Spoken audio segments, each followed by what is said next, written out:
Et on y est. Bien. Donc, effectivement, on a dit l'opération Opéra, le bombardement par Israël du réacteur irakien. Vous comprenez pourquoi cette conférence. Quand on sait très bien que la guerre dans laquelle on est actuellement, le problème vient est guidé par tout est télécommandé par l'Iran. L'Iran est en train de continuer son programme atomique et c'est très clair, c'est pour bombarder Israël. Si on s'en doutait pas, alors maintenant on le sait. On voit tous les proxys qu'ils utilisent, le Hamas, le Hezbollah, les Houthis et encore d'autres, ce qu'ils ont en réserve. Et vous regardez le titre de cette conférence, j'ai appelé ça aux Irak, jamais 203. Vous allez comprendre après pourquoi où sont les deux et où sont les trois et pourquoi jamais 203. Donc, on commence, on va parler donc de l'opération qui s'est appelée en Israël, le nom de code, c'était Opéra. Vous voyez à gauche, il y a une bande dessinée, si vous voulez, chez Dargo, Mission aux Irak, le raid impossible. Vous voyez à droite un autre livre en anglais, Raid on the Sun. Et au milieu, la photo du réacteur irakien quand il était en construction. Et on se lance dans l'histoire incroyable de cette course à l'atome. Il faut comprendre qui est l'Irak. L'Irak, c'est un pays pas limitrophe à Israël, mais qui est dans notre région au Moyen-Orient. C'est très, très grand. C'est beaucoup, beaucoup plus grand qu'Israël. Et c'est à plusieurs centaines de kilomètres de chez nous. C'est pas ça qui nous met à l'abri. Ceux qui sont plus anciens en Israël se rappellent la première guerre du Golfe et les SCAD irakiens qui ont atterri en Israël, les 39 SCAD. Alors l'Irak, c'est un pays avec lequel on a toujours eu de bonnes relations. Je vous ramène à Abraham qui a été jeté la fournaise par Nimrod, le roi de l'époque, de l'Irak de l'époque. Vous voyez à gauche, là, sur la miniature, roi Nimrod et Abraham avec le chapeau juif dans la fournaise. Ça ne s'est pas arrêté là. On se rappelle que le roi de Ninive, Nebuchadnezzar, vous voyez à droite l'entrée, une reproduction de l'entrée de son palais à Ninive, et à gauche, une fois qu'on était chassé de Jérusalem, qu'il a détruite, on se retrouve sur les fleuves de Babylone, Al-Naharot, Bavel, Sham Yashavnu, Gambachirnu. Nous étions sur les rivières de Babylone et nous pleurions et nous avions accroché nos instruments de musique dans les branches. Et on les voyait aussi dans les branches. Donc ça, c'est pour l'histoire ancienne de nos rapports avec l'Irak. Dans un présent, dans un passé proche, en 1941, à Shavuot, à Bagdad, la foule se déchaîne contre les Juifs et le bilan officiel parle de 180 Juifs tués, 240 blessés. Vous voyez des commerces détruits, des maisons juives détruites. C'était en plein pendant la Shoah. Le Farhoud à Bagdad et à gauche, vous voyez le monument qui a été élevé à Ramat Gan. Ramat Gan, qui est la ville où il y a le plus d'Irakiens après Bagdad et Basra. Oui, on dit toujours il y a trois villes avec beaucoup d'Irakiens, Bagdad, Basra et Ramat Gan. Il y a beaucoup de blagues dans les années 80-90 sur le fait que Ramat Gan est une ville irakienne, mais ce n'est pas le sujet ce soir. Et vous voyez donc le monument, la statue qui rappelle ce Farhoud, ce massacre de 1941. Et dans les années 80, en 76, monte au pouvoir quelqu'un qui s'appelle Saddam Hussein, qui était déjà dans les arcanes du pouvoir, mais qui prend les rênes du pouvoir. Et lui il se définit comme le nouveau Salah ad-Din. Saladin, Salah ad-Din, vous le voyez à droite, c'est lui qui, là sous le dé, c'est le sultan Ayyubi, qui reçoit la reddition de Guy de Lusignan, roi de Jérusalem à la croisade. Donc, le grand vainqueur des croisés, le grand vainqueur des Européens de l'époque, c'était Saladin, et Saddam Hussein, lui, se voyait comme le nouveau Saladin du XXe siècle. Donc, pour être le nouveau Saladin du XXe siècle, euh, il faut comprendre qu'un petit peu après son installation au pouvoir, il y a une révolution, la révolution islamique en Iran, et le Shah est déposé, et Khomeini arrive, revient de Paris, et va prendre les rênes du pouvoir en Iran, et c'est le déclenchement de la première guerre Iran-Irak. Pourquoi la guerre? Parce que Saddam Hussein voit là une opportunité. Un, l'armée iranienne est très faible parce que juste après la Révolution, il y a eu des purges et tous les anciens généraux de l'armée du Shah ont été passés par les armes ou ont dû s'exiler. Donc l'armée n'a plus de chef. D'un autre côté, il faut se rappeler que l'Irak est un pays sunnite, l'Iran est un pays chiite, et c'est le grand amour entre les chiites et les sunnites, comme vous le savez. Donc pour Saddam Hussein, c'est l'occasion d'attaquer, et le 22 septembre 80, commence la guerre Iran-Irak. Et ça va être très important pour notre histoire, ce petit résumé historique de qui est l'histoire à travers les âges, depuis Abraham jusqu'à cette guerre entre l'Iran et l'Irak à partir de 1980. Alors, voyons un peu ce qui se passe sur la scène européenne. Alors, ça, vous rappelez un petit peu mieux, là. C'est super, là, la Volkswagen tirée par deux chevaux. Et il s'agit de parler des chocs pétroliers des années 70. Et il y a eu un grand boom économique après la Seconde Guerre mondiale, mais en 1970, surtout après la guerre du Kippour, les Arabes limitent la production de pétrole et les prix du pétrole s'envolent. Alors c'est déjà problématique, ça va créer, on voit là ces voitures tirées par des chevaux, bon, ça c'est déjà humoristique, mais on se rappelle qu'il y avait des jours où on n'a pas le droit de prendre sa voiture, les jours pairs ou les jours impairs, où beaucoup passent au vélo. Ça a une influence sur le chômage, sur l'activité économique. Et en 79, deuxième choc pétrolier. Et là, il y a une grande baisse au niveau de la production à cause de la guerre Iran-Irak. Et le prix du pétrole multiplie par 3 en 3 ans. C'est donc une catastrophe. Et là, ça touche tout le monde, non seulement l'Europe, mais même les autres pays, les pays en voie de développement, puisque c'est pas un acte politique comme ça a été la guerre du Kippour pour punir les Européens qui avaient soutenu Israël.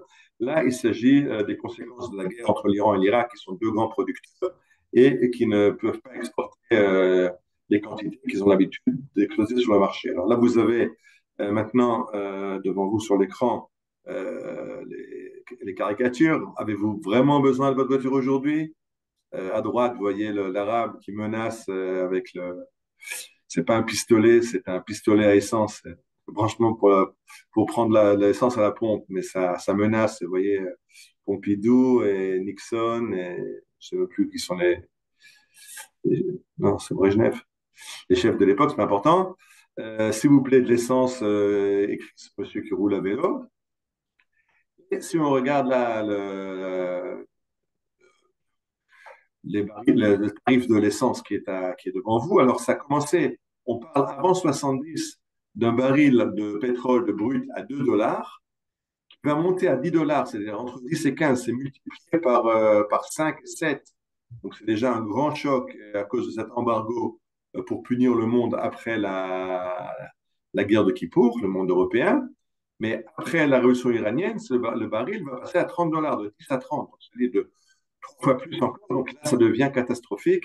Et le poids de ces restrictions et de ces coûts du pétrole pèse un grand poids sur la politique mondiale. Et on va voir que Avec un, pas avec il y a quelqu'un le qui prix parle là. Yann, si tu peux fermer les micros. Euh, on arrive donc aux accords que l'Irak va maintenant passer avec la France. Ce qui va se passer, c'est que l'Irak cherche une arme atomique. On est encore avant la révolution iranienne, on est avant la guerre Iran-Irak à partir de 1976, mais on est déjà après le premier choc forcément. pétrolier, avant le second. Ivan, s'il te plaît, ferme les micros, moi je ne peux pas le faire, c'est insupportable. Fermez vos micros, s'il vous plaît. Et ça me déconcentre complètement. Donc en 76, après le premier choc pétrolier, la France de Giscard d'Estaing veut se garantir un accès au pétrole à un prix fixe, pas que ça s'envole tous les jours et qu'il y a des problèmes. Est-ce qu'il y aura de l'essence ou pas de l'essence? Donc ils veulent, un, garantir l'approvisionnement de façon suivie, deux, avec un prix maximum, un prix plafond garanti. Et ça va dans les objectifs de Saddam Hussein qui, lui, cherche une arme atomique. Et donc, il va se tourner vers la France pour acheter un réacteur atomique. Alors, on va regarder un petit peu, c'est un documentaire sur la télé française, juste au début. 6 septembre 1975, cas d'Arrache, dans les Bouches-du-Rhône. Saddam Hussein visite les installations du commissariat à l'énergie atomique. À ses côtés, le Premier ministre, Jacques Chirac. Le leader irakien rêve d'un réacteur nucléaire qui pourrait faire de lui le nouvel homme fort du monde arabe. La France, qui a besoin de pétrole, lui donne satisfaction. De retour à Paris, le chef du gouvernement annonce officiellement que la coopération nucléaire entre la France et l'Irak est lancée. Eh bien, l'accord de coopération nucléaire est au point, nous l'avons même complètement arrêté. Vous savez que conformément à la procédure communautaire, nous devons le transmettre à la communauté, ce qui va être fait immédiatement, et ce n'est qu'au vu des observations éventuelles de la communauté que cet accord sera signé dans un mois. Combien de centrales sont en jeu? Le sujet est sensible et la confidentialité de mise. Voici ce que la France vend à l'Irak pour 1,2 milliard de francs. Osirak est la copie conforme du réacteur nucléaire français Osiris. Sur le papier, c'est un réacteur de recherche qui ne peut pas être utilisé pour fabriquer une bombe atomique. Reçu à l'Élysée, Saddam Hussein assure au président français qu'il n'a pas l'intention de détourner ce matériel à des fins militaires. Mais le jour même de sa rencontre avec Valéry Giscard d'Estaing, le leader irakien dévoile son véritable objectif dans un entretien à ce journal libanais. L'accord avec la France est le premier pas vers la fabrication de l'arme atomique arabe. Bien. Donc, on se retrouve avec ce qui se passe tout le temps, mais que ni les Israéliens ne veulent entendre, ni les Européens, les Américains, comprendre que les Arabes ont deux discours, un en arabe et un en anglais. Alors, on se branche sur ce qu'ils disent en anglais, on n'écoute pas ce qu'ils disent en arabe. J'avais fait une conférence là-dessus pour présenter l'autorité palestinienne et voir quelle est véritablement dans ce qu'elle dit en arabe. Donc, c'est très clair, il s'agit d'anéantir Israël. Alors, Saddam Hussein est très clair, il veut anéantir Israël. Dans son discours officiel en anglais, bien sûr, c'est un réacteur pacifique pour faire de la recherche et pour de l'énergie.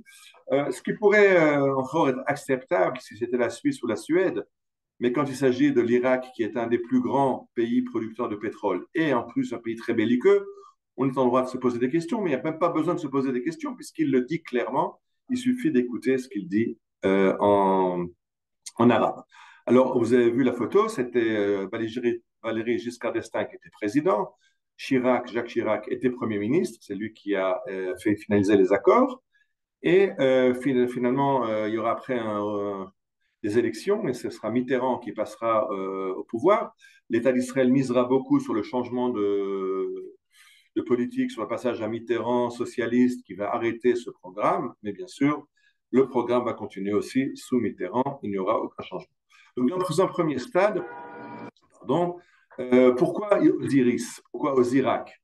Alors, c'était dit dans le film, Osiris, c'est le nom du réacteur français, le modèle de cette classe-là. Il est livré à l'Irak, donc Osiris en Irak, ça fait Osirak. Et regardez un petit peu ce qu'est la mythologie égyptienne. Fils aîné de Geb et de Nout, Osiris règne sur le pays avec Isis, sa sœur, son épouse. Inventeur de l'agriculture et de la religion, son règne est bienfaisant, civilisateur. Vous voyez tout à fait pourquoi les Français appellent ce réacteur Osiris, puisque Osiris amène la civilisation, il est bienfaisant et l'atome va être l'énergie propre, on va arrêter les énergies fossiles, etc. C'est formidable.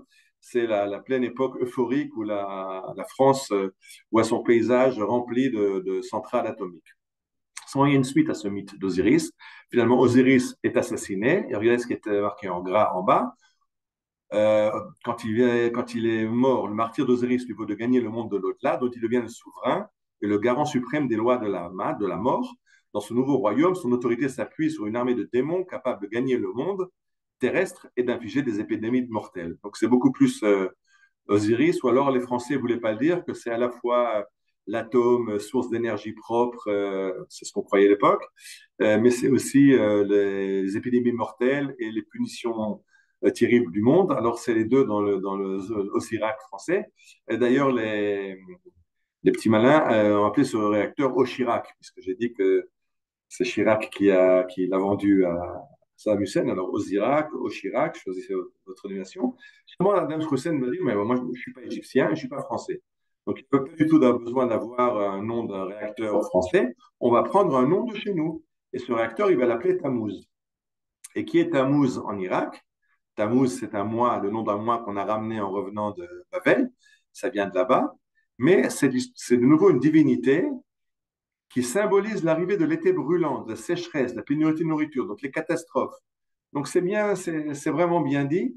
Il ne s'agit pas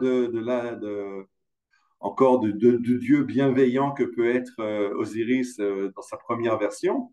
C'est le Dieu de la catastrophe. Et effectivement, c'est le but d'un réacteur atomique. Là, en bas, vous voyez la première page d'un document irakien sur le réacteur de recherche. Oui, c'est Tammuz 2, parce que Chirac n'a pas répondu à la question combien de réacteurs. En fait, il y en a deux. Tammuz 1, qui va être le gros réacteur qui, lui, va produire la bombe, et Tammuz 2, qui sert à la recherche, à préparer la bombe. Une fois qu'on a compris de quoi il s'agit, Israël se lance dans une politique, dans un combat politique. On va essayer de convaincre les Français de renoncer. Vous comprenez maintenant, au moins on sait combien valent la vie de 3 millions et demi de Juifs à l'époque, c'était la population d'Israël. 3 millions et demi de Juifs, ça vaut 1,2 milliard de francs, 7000 Renault et 200 avions qui ont été vendus à l'Irak. Pour ce prix-là, on peut se passer de 3 millions et demi de Juifs. Donc on a le prix exact combien la France est prête à vendre 3,5 millions de Juifs. Écoutons nouveau le même reportage de la télé française. À 3500 km de Paris, Menahem Begin, le Premier ministre israélien, sonne l'alarme.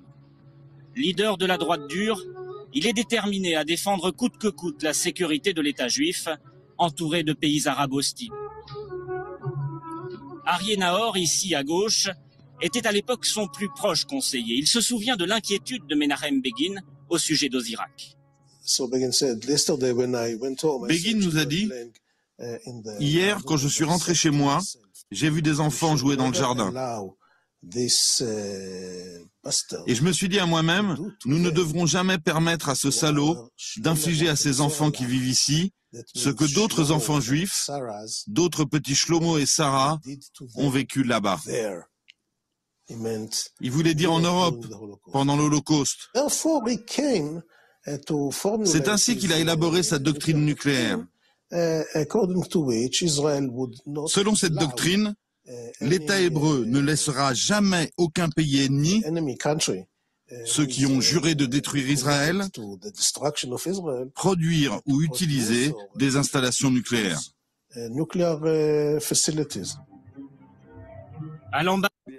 Alors, on a essayé, vous avez compris que la politique ne marche pas.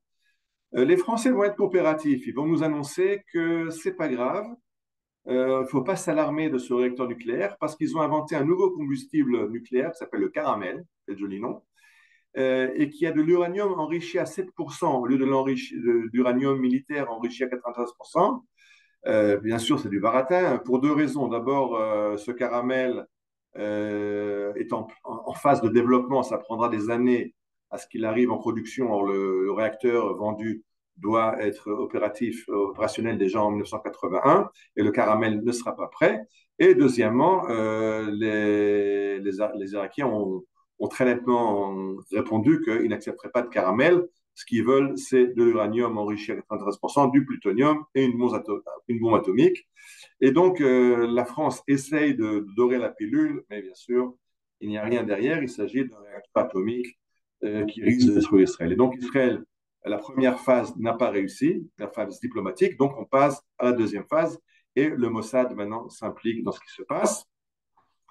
Alors, on commence à réfléchir en Israël, qu'est-ce qu'on peut faire? Est-ce qu'on pourra bombarder ce réacteur? Comment le détruire? Alors, on envisage des solutions. Le problème, c'est que c'est très loin. Envoyer des troupes d'infanterie sur plus de 1000 km et les récupérer après, c'est pas évident. Envoyer l'aviation, à l'époque, les fantômes fournis par les Américains n'ont pas l'autonomie de vol pour arriver jusqu'en Irak, pardon. Donc, on est coincé. On peut attaquer ni par terre, ni par mer. Donc, on va essayer de démolir ce réacteur à la source. là où il est construit en France, pas quand il sera, ne pas le laisser monter en Irak et le démolir encore quand il est en France. Ah, mais c'est tombé ça. Et effectivement, en 1979, quand les deux cœurs d'acier, les deux réacteurs sont déjà achevés et que dans quelques jours, ils prennent la mer pour aller vers l'Irak, il y a une attaque de nuit et les réacteurs sont plastiqués et explosent et il ne reste rien de ces deux réacteurs. Vous voyez que la réaction sera une opération très professionnelle, les dégâts étaient très ciblés, il n'y a eu aucune victime.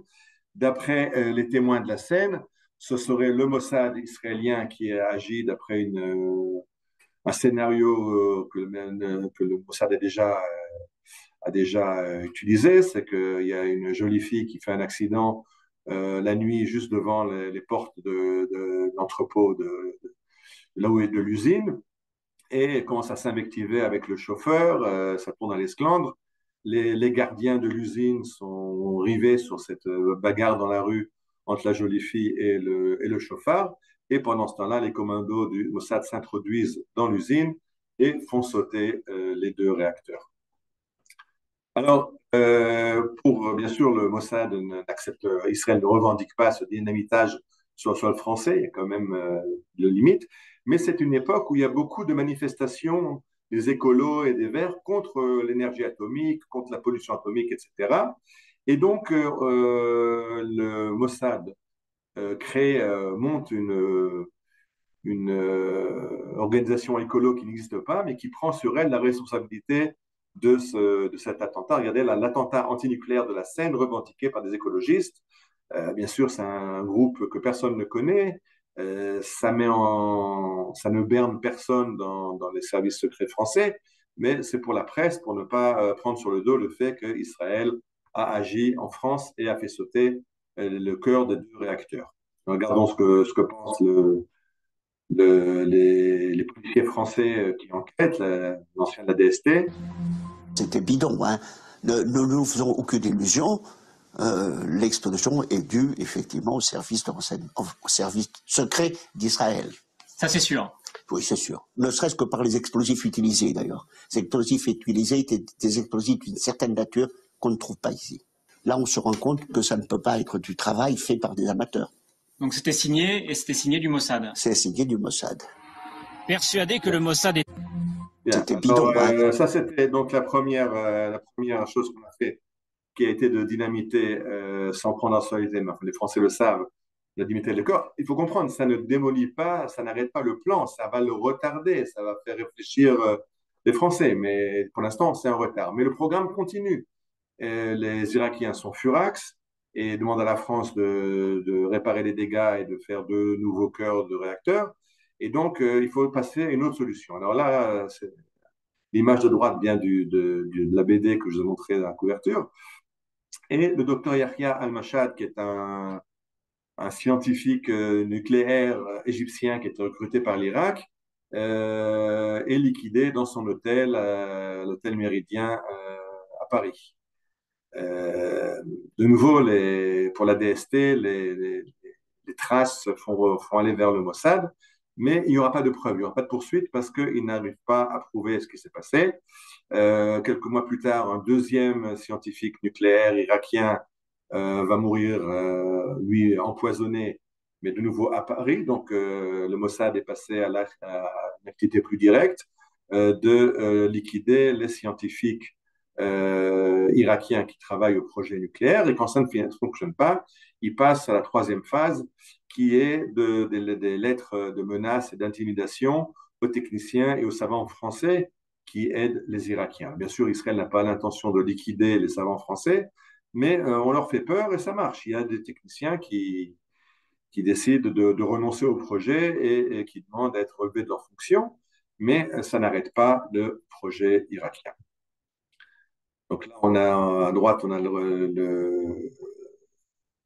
les trois phases. D'abord, le sabotage à la Seine, dans les usines. Après, l'ingénieur et la call girl, il s'agit des assassinats. Et après, la guerre psychologique d'essayer de faire peur aux techniciens français. Vous voyez à gauche la lettre. Si vous décidez de récidiver, nous ne répondons plus de votre vie, celle des membres de votre famille, de vos biens.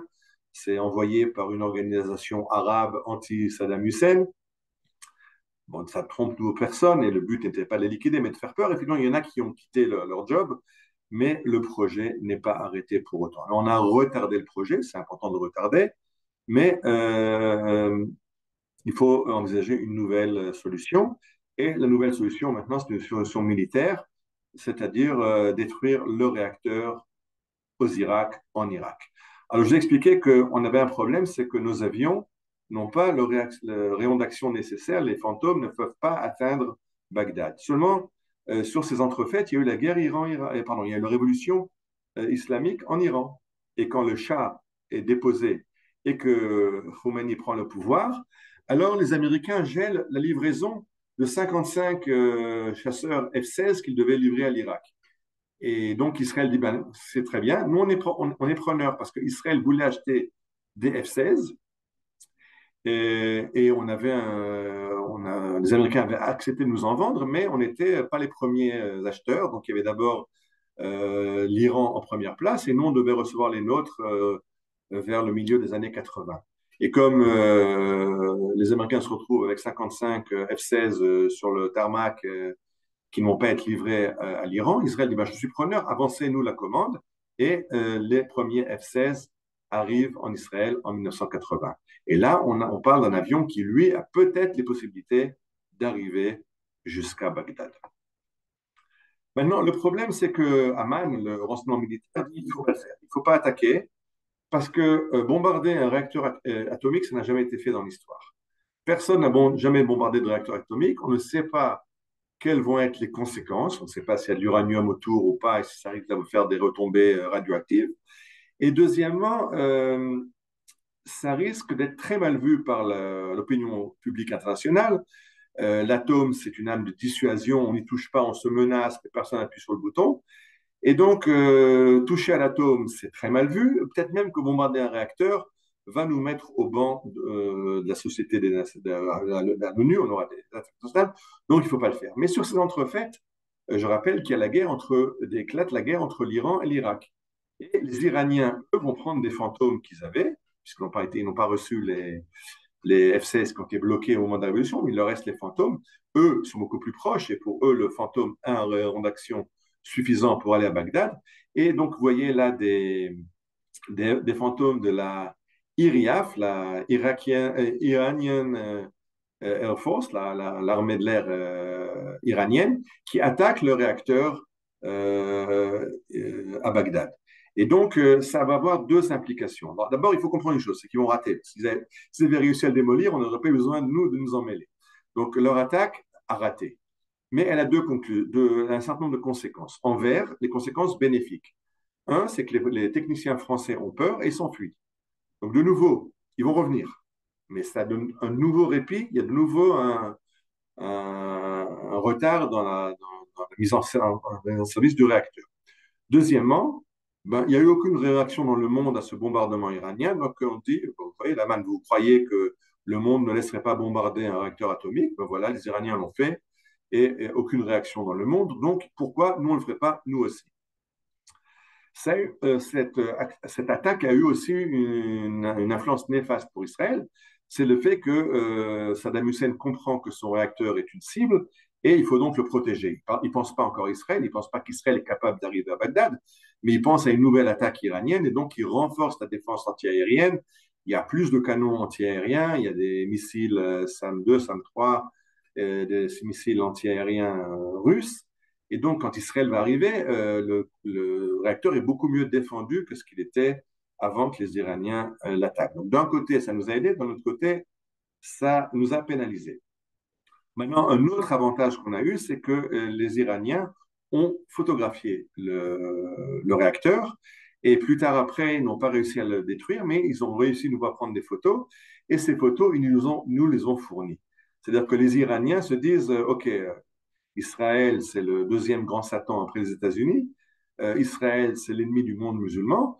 Mais si Israël est l'ennemi des sunnites, alors d'après ce dicton connu que l'ennemi de notre ennemi, c'est notre ami, l'Iran fournit à Israël les photos, l'imagerie militaire. À l'époque, on n'a pas encore de satellite qui peut photographier ce réacteur, mais on reçoit des photos, énormément de photos que les Iraniens nous fournissent, bien sûr pas directement, c'est fait par tiers, mais on reçoit des photos de l'objectif qu'on peut maintenant analyser. Donc, il faut comprendre qu'en Israël, on décide de passer à une attaque, un bombardement en règle. Maintenant, est-ce qu'on en est capable? Je dis qu'avec les fantômes, on ne pouvait pas. Est-ce que le F-16 est capable d'attaquer en Irak?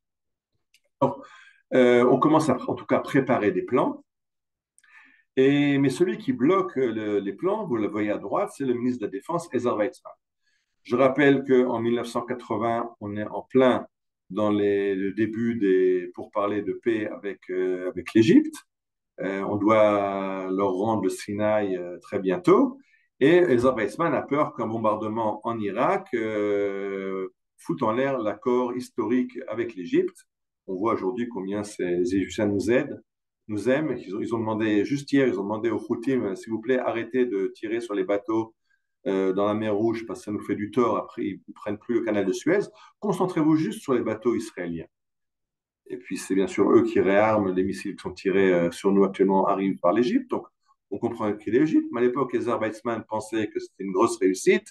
Et il a très peur qu'une opération contre l'Irak mette en danger les accords de paix avec l'Égypte. Et donc, il refuse, en tant que ministre de la Défense, que Tsahal continue à préparer ce projet. Heureusement, il va démissionner en 1980. Et une fois qu'il démissionne, Begin demande à l'armée de reprendre en main le projet et il reçoit même un nom de code, Givat Atachmoshet. Donc c'est le premier nom de code de cette opération.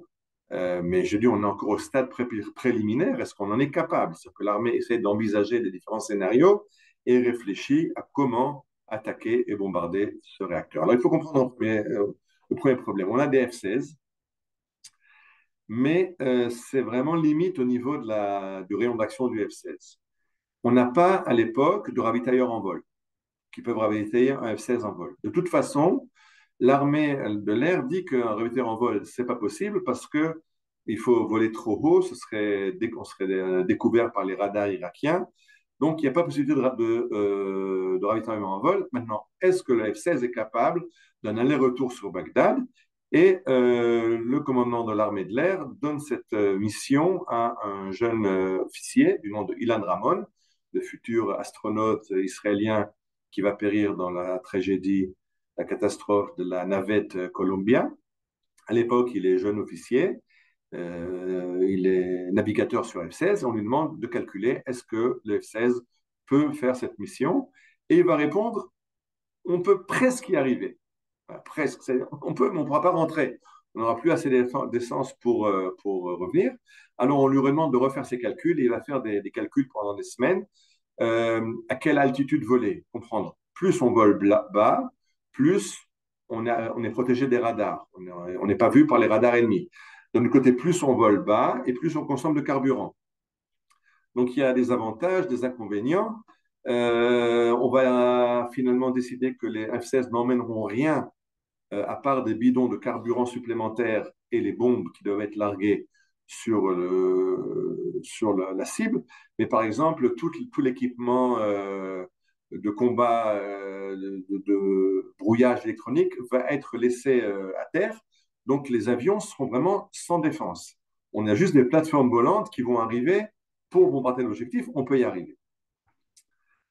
Alors, on peut y arriver, mais ces nouvelles de ce plan qui se prépare arrivent aux oreilles de Shimon Peres. Shimon Peres, qui à l'époque est le chef de l'opposition. Et lui, il envoie une lettre secrète à Menachem Begin. Alors, elle est connue aujourd'hui, donc elle est plus secrète. À l'époque, elle était secrète. Et voilà le contenu de cette lettre. Je pense que c'est mon devoir de civil d'arrêter ce projet. Et ce n'est pas maintenant le moment, ce n'est pas le bon moment pour bombarder le réacteur irakien. Ça, c'est jamais le bon moment. Ce n'est pas le bon moment de faire un nouveau village. Ce n'est pas le bon moment d'attaquer le Hamas. Ce n'est pas le bon moment. C'est jamais le bon moment de rien. Mais en tout cas, ce qui va se passer, c'est que quand Menachem Begin reçoit cette lettre, il comprend qu'il y a des gens qui ne devraient pas être au courant de de ce projet et qui d'ici, Pérez le sait, ça peut filtrer aussi à d'autres, ça peut filtrer vers la presse. Et donc, il annonce qu'il gèle le projet, mais il va très vite le remettre sur les rails avec un nouveau nom de code. Et ce coup-ci, ça va être l'opération Opéra. On avait Givat Tachmoshet. Maintenant, on demande à l'ordinateur de sortir un nouveau nom et l'ordinateur va nous pondre Opéra, qui va être maintenant le nom de l'opération. Alors, le temps joue contre nous. Là, vous voyez le sablier qui nous annonce que le temps joue contre nous. Pourquoi? Parce qu'il y a une chose qui est évidente, une chose qui est claire, une chose qui n'est pas n'est pas à mettre en question. Le bombardement doit avoir lieu avant le démarrage du four. Une fois qu'il y aura de l'uranium enrichi dans le four, le bombarder un four, ce qu'on appelle un four chaud, ça va faire des retombées radioactives, les particules vont aller vers l'Euphrate et vont polluer tout le cours de l'Euphrate et tous les villages qui sont le long de l'Euphrate. C'est trop dangereux. Donc il faut attaquer avant que le cours commence à démarrer, et ça c'est prévu pour l'automne 81. Donc automne 81, c'est la dernière limite. Après, on ne peut plus bombarder le réacteur. Et donc, le jour qui est choisi va être la veille de Shavuot, donc juin 1981, c'est un dimanche. Et un dimanche, c'est bien parce qu'un dimanche, c'est-à-dire que les techniciens français ne seront pas au boulot. Le but, c'est de ne pas faire de victimes civiles françaises dans l'attaque. Il y aura effectivement un technicien français qui va être sur les lieux, qui sera tué. Mais avoir choisi un dimanche, ça a quand même limité. Le commandement de l'armée de l'air était entièrement contre, parce que ce dimanche était par hasard entre Shabbat et Shavuot. Donc il faut comprendre qu'en Israël, entre Shabbat et Shavuot, on fait un pont. On fait un pont, donc il n'y a pas d'entraînement. Donc le commandement de l'armée de l'air a dit si les radars jordaniens nous voient décoller, ils vont comprendre quelque chose de bizarre parce qu'on ne s'entraîne pas les veilles de fête. Et donc, il y a quelque chose, une action vers l'Est, ils vont prévenir les Irakiens. Donc, ce n'est pas la bonne date, mais Begin tient bon et la veille de Shavuot, les chasseurs vont décoller. Parce que, comme le dit ici, comme le dit Begin, le général en chef m'a dit, nous sommes obligés d'attaquer maintenant parce qu'en juillet ou en septembre, le réacteur sera en service. Et donc, il faut qu'on attaque. Je dis, on est en juin, donc on est un mois avant la mise en service probable du réacteur. Vous voyez là, maintenant, s'affichent les décideurs à droite, les politiciens. On a le chef du gouvernement, c'est Menachem Begin, qui est aussi chef de ministre de la Défense, puisque Ezer Weizmann a démissionné. Le chef de l'armée, c'est Raphaël Eitan. Le commandant de l'armée de l'air, David Ivry. Et à gauche, vous voyez les pilotes qui ont participé à la mission. Je ne rentre pas dans le détail, puisque pour vous, ils sont inconnus, pour les Israéliens un peu plus connus. Ilan Ramon, j'ai dit, ça va être le premier astronaute israélien. Peut-être, oui, Yiftar Spector, qui commande la base aérienne de Ramat David, parce que c'est le fils du Spector qui a commandé l'opération du Ari Hayam. On a déjà fait une conférence l'année dernière sur les Kaf Gimel, Yordé Asira, les 23 combattants qui sont allés, dans le cas de l'armée anglaise, bombarder les installations raffineries de pétrole en Syrie, mais qui ont disparu en mer. Alors, Spector, c'est le fils du commandant du bateau qui est allé attaquer pendant la Shoah en Syrie. Amos Yadlin va être plus tard commandant-chef du renseignement militaire. Je crois que les autres sont pour vous tous des inconnus, donc on va continuer.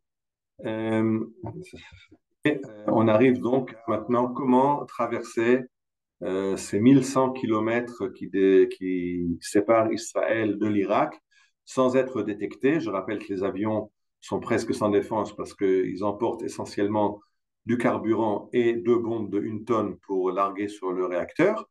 Et je rappelle que c'est pas une partie de plaisir parce que d'abord, il faut survoler des territoires qui ne sont pas amis. La Jordanie et l'Irak sont des pays qui n'ont pas d'accord de paix avec Israël à l'époque. et qu'il y a la guerre entre l'Irak et l'Iran. Donc, l'armée irakienne est sur le pied de guerre. C'est pas qu'on attaque un pays qui est comme la Havdil, nous étions dans la veille de Simchat Torah, entièrement dans l'euphorie, là, pas du tout prêt à l'attaque qu'ont déclenché les Gazaouites sur nous. C'est pas la situation. L'Irak est en guerre contre l'Iran et toutes leurs troupes sont en alerte. Donc, c'est pas évident d'arriver jusqu'à Bagdad, la capitale irakienne, pour bombarder là-bas. Le site est à 17 km de la capitale. Alors, je vous expliquais que les avions emportent le minimum et ils décident de faire quelque chose qui est très problématique.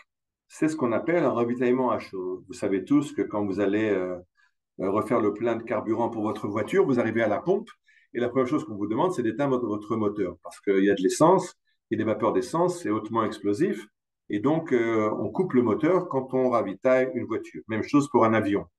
Alors là, pour économiser l'essence, comme ils vont calculer qu'ils vont aller sur leur dernière goutte, la photo n'est pas israélienne, c'est un avion américain, c'est pas grave. Et ce qui se passe, c'est qu'on essaie le dernier remplissage va être déjà sur la piste d'envol, le moteur allumé, pour vraiment économiser les gouttes et l'allumage et la préparation en vol, on va le remplir tout de suite. Mais ce que vous voyez à gauche, vous voyez un entretien avec Relik Shafir, qui est c'est le 7e pilote sur les 8 qui vont bombarder le réacteur, l'avant-dernier. Et lui raconte que quand il est sur la piste et qu'on branche la pompe à essence, ça ne remplit pas, ça ne marche pas. Alors l'officier technique lui dit, OK, j'amène une autre citerne, il amène une autre citerne de carburant. Et là non plus, ça ne fonctionne pas. Donc il dit, je vais chercher l'officier technique pour lui dire qu'il y a une panne. Relik a compris. S'il cherche l'officier technique parce qu'il y a une panne de remplissage, c'est-à-dire que lui ne part pas. Ça, il va être remplacé par, il y a toujours, quand il y a 8 avions qui doivent partir, il y a un 9e qui est en réserve, c'est la réserve qui peut venir et qui va faire l'opération à sa place. Donc, il annonce par sa radio l'officier technique, il lui dit, attention, tu m'as attaché sur mon siège, tu as vu que j'ai un pistolet à ceinture, si tu bouges, je te descends, je t'abats. Et dans l'interview qu'il donne 40 ans plus tard, il raconte, j'étais complètement cinglé. C'est-à-dire qu'on savait déjà qu'on on allait rentrer avec les dernières gouttes de carburant. On n'était pas sûr qu'on y arriverait. Là, maintenant, si je n'ai pas pu remplir mon réservoir, j'ai aucune chance de revenir. Alors, pourquoi je l'ai fait? Mais parce que de toute façon, je ne pensais pas revenir. Vous voyez, sur les scénarios, il y avait 2 possibilités, c'est de réussir la mission ou de ne pas la réussir. Mais même, les optimistes pensaient que sur les 8 avions, il y en aurait 2 abattus. Ça, c'est le minimum. Les pessimistes pensaient que tous les 8 seraient abattus, aucun ne reviendrait. Donc, les pilotes qui sont partis en mission suicide. Alors, pourquoi Relik Shafir le fait? Il dit parce que je suis fils d'une famille de la Shoah et il faut sauver Israël de l'arme atomique. Alors, c'est pas important ma vie, est-ce que je vais revenir ou pas revenir. Mais comme de toute façon, j'ai aucune chance de revenir parce que il faut comprendre, on ne pense pas que tout le monde pourra revenir.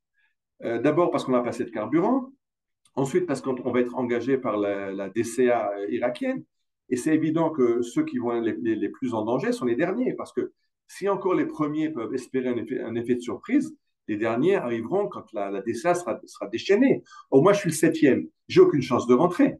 Alors, écoutons-le un instant, parce que je vais peut-être l'entendre de ses propres paroles. הגעתי לעמדת המראה, שם עשינו תדלוק חם, ובמקרה לאחד הטייסים הבאוזר לא העביר דלק. תקלת תדלוק, מכיוון שהטייס נמצא בקשר. En plus,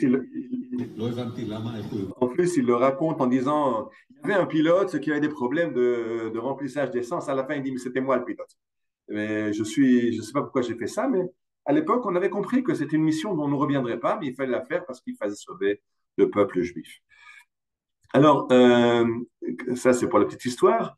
Vous voyez à gauche Ilan Ramon comme astronaute et sa femme Rona, qui est décédée il n'y a pas très longtemps. À droite, vous voyez Ilan Ramon à côté de son F-16. Et pourquoi j'ai mis ça? Parce que la dernière israélienne à avoir vu Ilan Ramon, avoir vu cette opération se déclencher, c'était elle. Elle raconte dans un interview qu'elle était en balade dans le Sinaï et qu'ils ont vu la veille de Shavuot, comme ça, donc un jour où l'armée de l'air ne s'entraîne pas, ils voient 8 F-16 qui passent au-dessus d'eux et encore 6 F-15 qui les accompagnent et qui vont vers l'Arabie Saoudite. Alors, c'est tellement bizarre de voir comme ça tous ces avions israéliens de l'armée de l'air qui quittent le territoire israélien pour aller vers l'Arabie Saoudite veille de Shavuot. Elle suit des yeux le dernier avion jusqu'à ce qu'il disparaisse. Le dernier avion, c'était l'avion de Ilan Ramon et 1 an et demi plus tard, elle fera connaissance d'Ilan Ramon et ils se marieront. Mais elle l'avait déjà dans l'œil quand il est parti en Irak sans savoir que c'était lui. Elle a suivi le dernier avion qui fonçait vers l'Irak. Le premier pépin, c'est que au-dessus de la mer Rouge, parce que depuis l'aéroport de Etzion et en route vers l'Arabie Saoudite, il faut traverser le golfe d'Elat, la mer Rouge. Vous voyez là les F-16 accompagnés des F-15, et sur leur route, ils survolent le yacht du roi Hussein de Jordanie. Or, le roi Hussein de Jordanie est un ancien pilote. Il comprend qu'il y a quelque chose de bizarre s'il y a comme ça 14 avions israéliens qui le survolent direction l'Arabie Saoudite. Et ce que lui va faire, c'est qu'il va directement appeler par radio son chef de ministre de la Défense et lui dire de transmettre aux pays voisins que les Israéliens mijotent quelque chose. Baruch Hashem, ça ne sera jamais transmis, on ne sait pas comment ça s'est passé, mais c'est très grave parce que est-ce qu'on a été détecté? Est-ce que ça va mettre en péril la mission? Je rappelle que les pilotes sont en silence radio pour éviter d'être détectés par les radars ennemis ou par les écoutes ennemies. Ils n'ont pas le droit de parler à la radio et ils volent très très bas. Ils ont volé à entre 15 et 30 mètres, c'est-à-dire qu'il faut vraiment se concentrer sur le vol parce que si on ne se concentre pas, la moindre petite colline ou le moindre poteau électrique, l'avion s'écrase. Alors voilà maintenant le plan du vol. Là, une petite erreur au départ, c'est qu'ils ne sont pas passés par le sud d'Israël, la Jordanie. Ils sont passés du Sinaï, de la base des Sion, qui est Israël à l'époque, directement vers l'Arabie Saoudite. D'Arabie Saoudite en vol à basse altitude. Ils avaient détecté une faille dans la défense aérienne, dans les radars irakiens. Par là, ils arrivent. Et juste avant d'arriver à Bagdad, ils reprennent l'altitude pour se préparer au bombardement. Une fois qu'ils auront bombardé le réacteur, alors là, ils vont reprendre l'altitude pour rentrer en altitude. D'abord pour être plus loin des missiles antiaériens, donc c'est plus sécur pour eux d'être à haute altitude et surtout ça consomme moins de carburant. Je rappelle qu'il n'y a plus beaucoup de carburant. Donc ils vont prendre une route plus directe, puisque maintenant il n'y a plus besoin de penser à ne pas être détecté, tout le monde sait ce qu'ils ont fait. Donc il faut rentrer au plus vite, donc ils choisissent la route la plus courte et l'altitude élevée pour rentrer rapidement à la maison. Et le miracle va être qu'ils ont réussi à mettre toutes leurs bombes presque dans le réacteur et qu'ils vont tous rentrer à la maison sains et saufs. C'est ce qu'ils n'imaginaient pas au départ, mais ils ont réussi. Un miracle. Il y a eu beaucoup de miracles. Alors là, vous voyez l'attaque sur le réacteur. À droite, un dessin, mais regardons à gauche, écoutons quelques secondes d'enregistrement d'un des pilotes qui, à la fin du lot, je crois que c'est Ilan Ramon, et qui entend son leader qui, lui, est déjà en train d'essuyer le feu de la DCA irakienne.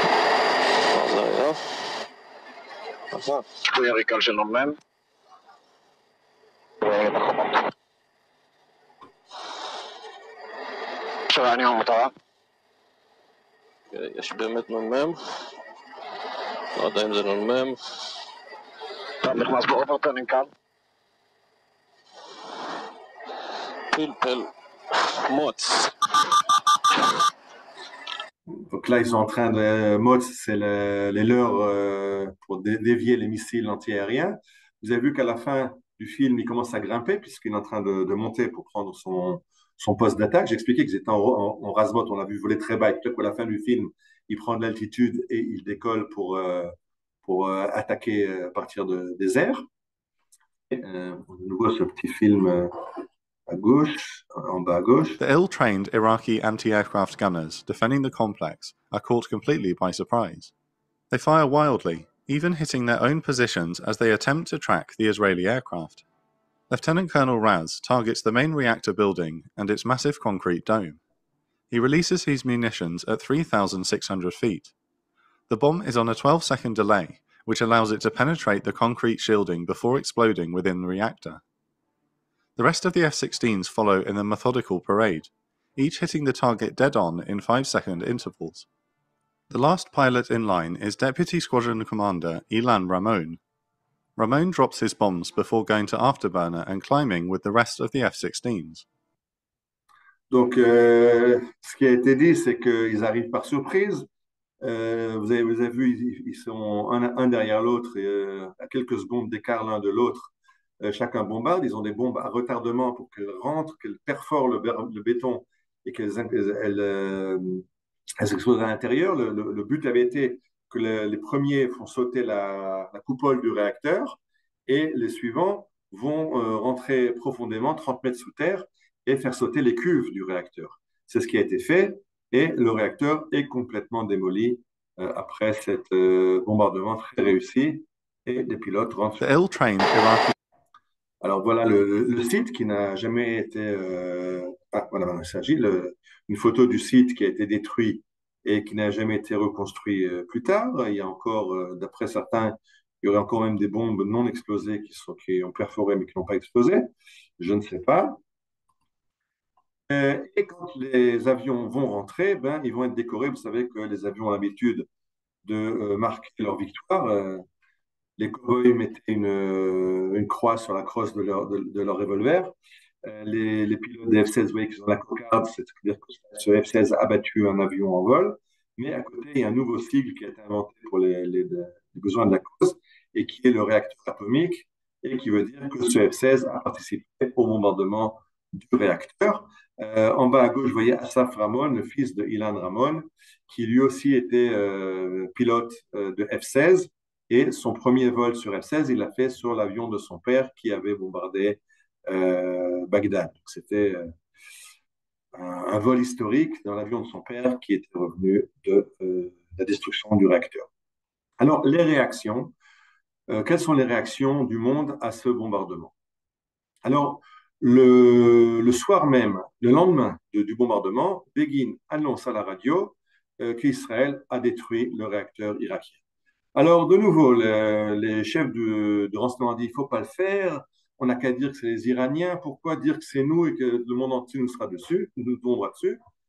Et Begin va répondre quoi? On vient comme des voleurs la nuit, on n'a pas le courage de nos actes. Il faut le dire, c'est nous qui l'avons fait et qu'on en est capable. Ça va même leur faire peur. Et donc, Begin l'annonce. Regardez, maintenant, c'est un petit enregistrement qui n'est pas en rapport, c'est pas à ce moment-là, mais c'est pour entendre comment Begin parle quand il veut parler à la tribune. Hussein, העריץ הדמים הזה, אשר במו ידיו רצח את טובי ידידיו כדי להשתלט על עיראק, הכין בשביל הילדים שלנו את הרעל של רדיואקטיביות שתצא מפצצות אטומיות, והיה מטיל אותן בלי רחמים על תל אביב, על פתח תקווה ועל ירושלים ועל חיפה כדי לחסל את העם היהודי בארצו. את מי אתה בא להעניש? לא את המרצח שהכין פצצות אטומיות, אלא את המתגונן אשר השמיד את הכור הארור הזה. ועכשיו אנחנו יכולים לומר לילדינו החביבים, אתם תולידו בנים בארץ ישראל.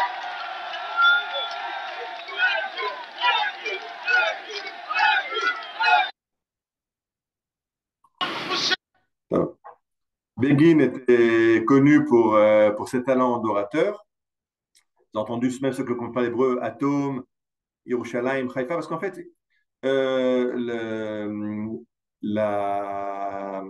les prévisions disaient que un réacteur de cette taille pourrait faire des bombes de la taille de la bombe d'Hiroshima, une bombe qui a fait 100 000 morts directs, et que ce réacteur pourrait en produire 3 par an. À quoi ils ont dit, oui, mais 3 par an, c'est 3, ça détruit Israël. Une sur Jérusalem, une sur Tel Aviv, une sur Haïfa, ça détruit l'État d'Israël. Pas besoin de plus. On n'est pas un pays où il y a besoin d'une centaine de bombes pour le détruire. Donc il faut comprendre.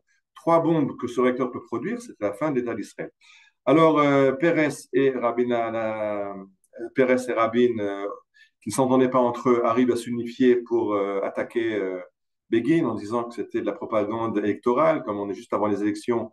Begin l'a fait pour des fins électorales et pas parce qu'il y avait une menace tellement importante sur le peuple juif, bien sûr. Comme on nous raconte qu'il n'y a aucune menace. Les méchants, c'est juste quelques soldats du Hamas qui restent, mais l'autorité palestinienne sont des gentils, le Hezbollah, c'est des gentils, ce qu'on a dit au début. Maintenant, on est aussi en guerre contre le Hezbollah et contre d'autres. Regardez la caricature de l'époque, vous voyez Begin qui doit se mesurer à Peres, et puis derrière, les représentants du monde qui sont derrière. Le soir même, le soir du bombardement, Begin appelle l'ambassadeur américain et lui annonce qu'il doit dire à son président que vient de bombarder, Israël vient de bombarder le réacteur et l'a complètement détruit, ce qui ne plaît pas beaucoup à l'administration américaine, mais enfin, on les a mis devant le fait accompli. Et vous voyez les titres maintenant du New York Times. Les jets israéliens détruisent le réacteur atomique irakien. Les USA et les Arabes condamnent cette attaque. Donc les Américains ne sont pas de notre côté, parce à leur créer un tort face aux Arabes, puisqu'on a utilisé du matériel militaire américain pour attaquer les Irakiens.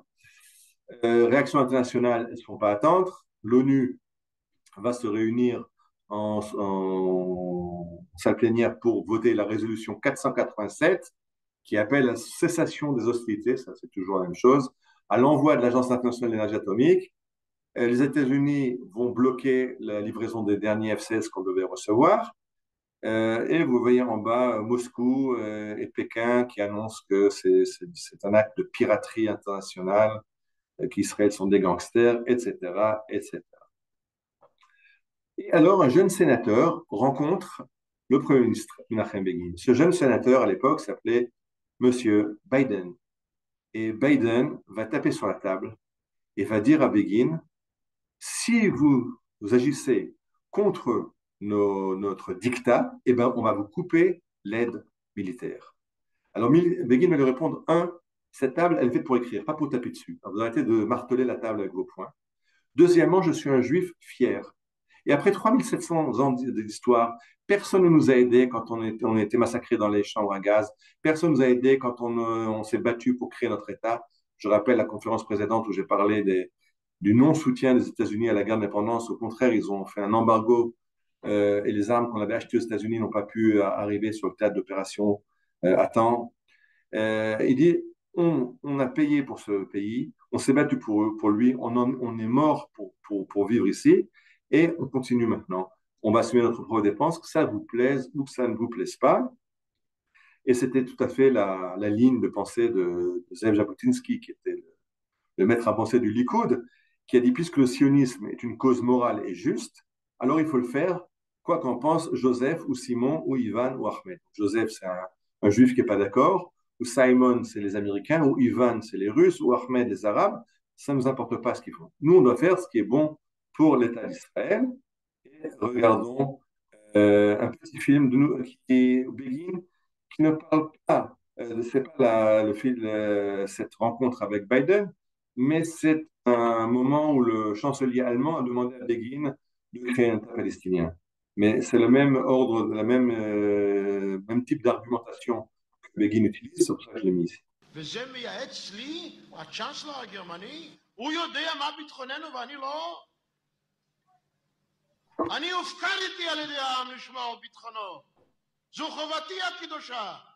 והוא נותן לי עצות לכל אירופה ולכל העולם איך להכריח אותנו לקבל מדינה פלסטינית. הרי זה מעשה איבה שלא היה כמוהו. וממי הוא בא? מבנו של העם הנושא באחריות בעד רצח שליש מן עמנו, 6 מיליונים, דבר שלא קרה מאז האלוהים ברא את האדם והאדם יצר את השטן. הוא ייתן לנו עצות איך לשמור על ביטחוננו, הוא יפקיר את דמנו, הוא ינהל תעמולה למען מדינה פלסטינית.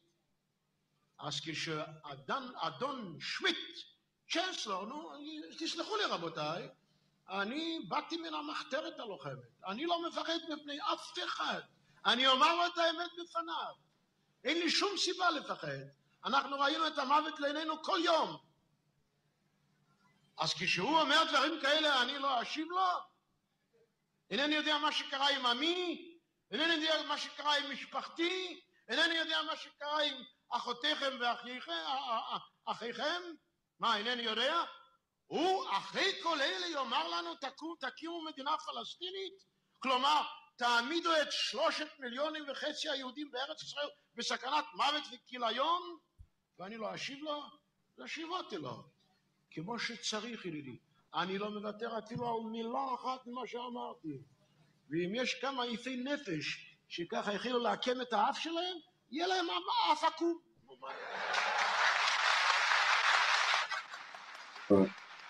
וזה מייעץ לי. Begin a fini par une rhétorique à la Begin. Il y en a qui ont... En français, on dit c'est un jeu de mots qui ne marche pas. En français, on dit on danse sur sa chaise quand on n'est pas à l'aise. En français, on dit on tord le nez. Il y en a qui se tordent le nez. Mais on est tordu, ce n'est pas un problème. Mais on ne cédera pas dans ce qui est la défense d'Israël. Finalement, les journaux annoncent que ça va prendre 3 ou 5 ans pour les Irakiens de reconstruire leur réacteur. Alors, de nouveau, les mauvaises langues vont dire, vous voyez, ça ne sert à rien de bombarder un réacteur. Parce que vous les bombardez, ben alors ça va prendre quelques années de plus. Dans quelques années, ils auront leur arme atomique. Ben, c'est un fait. Déjà, 40 ans ont passé et les Irakiens n'ont pas d'arme atomique. C'est-à-dire que gagner 3 ans ou 5 ans, ça peut être gagné pour la vie. Puisqu'après, il y a eu la guerre du Golfe et l'Irak a été entièrement détruite. Et ces 5 ans qui ont été gagnés en bombardant le réacteur, ben, nous ont fait gagner le fait qu'il n'y a pas d'armes atomiques en Irak. David Ivry, qui était le ministre de la Défense israélien à l'époque, était après ambassadeur aux États-Unis en 1999. Et dans son bureau, à l'ambassade, il avait une photo du réacteur détruit. Et un jour, il reçoit une lettre du ministre de la Défense américain, à l'époque Dick Cheney, qui lui dit merci beaucoup pour le boulot incroyable que vous avez fait en détruisant le réacteur irakien, qui nous a permis de mener notre opération Ouragan dans le désert. Vous savez, la guerre, la première guerre du Golfe, les Américains attaquent l'Irak en 1991. Qu'est-ce qu'elle aurait été si l'Irak, à l'époque, avait eu une arme atomique? Donc, finalement, les Américains se rappellent a posteriori de remercier Israël pour avoir détruit ce réacteur, bien qu'à l'époque, on a été condamnés et qu'ils nous ont bloqué les F-16, etc. Les Américains ont essayé de continuer leur programme atomique, mais il y a eu la guerre et ça n'a pas abouti. 40 ans plus tard, ils ne se gênent pas pour demander des réparations à Israël. Israël, vu sa responsabilité internationale pour cette agression, une rapide et adéquate compensation. Il faut encore qu'on leur paye. J'aimerais bien aussi qu'ils nous payent pour tous les dégâts qu'ils nous font chaque fois.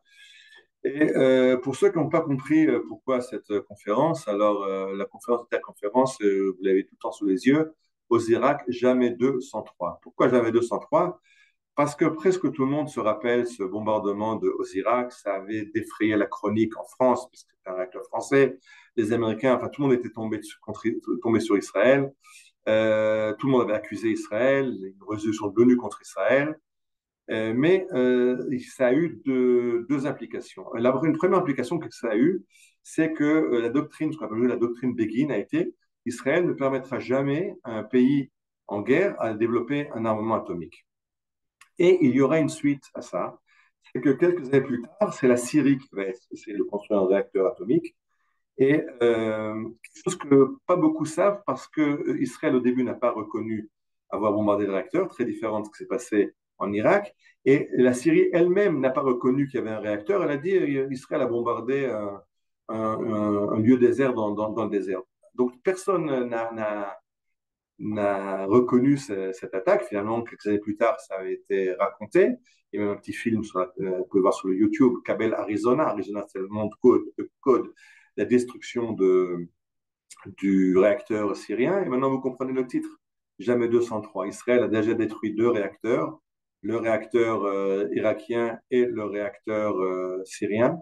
Ça fait maintenant une dizaine d'années que Netanyahou essaye de convaincre les États-Unis, les Européens, de bloquer le programme nucléaire iranien. Pour l'instant, on n'y a pas réussi. Donc, est-ce que Israël est en route pour détruire le réacteur iranien? Je vous invite à la prochaine conférence. On parlera de la suite du réacteur syrien et ce qui s'est passé, et un petit peu des implications que ça a sur ce qui se passe dans les relations d'Israël avec ce réacteur iranien et cet effort diplomatique de convaincre les États-Unis. Alors, je ne sais pas si c'est Netanyahou qui va réussir à les convaincre ou si c'est les Houthis qui attaquent les Américains qui vont les convaincre ou si finalement Israël doit faire le job. Je ne sais pas, juste en promo, je vous donne ce petit film, et avec ça je finis, qui était l'année dernière, il y a 2 ans et demi, quand il y a eu l'exercice Blue Flag, j'en ai déjà parlé. Regardez, c'est l'extrait de I-24.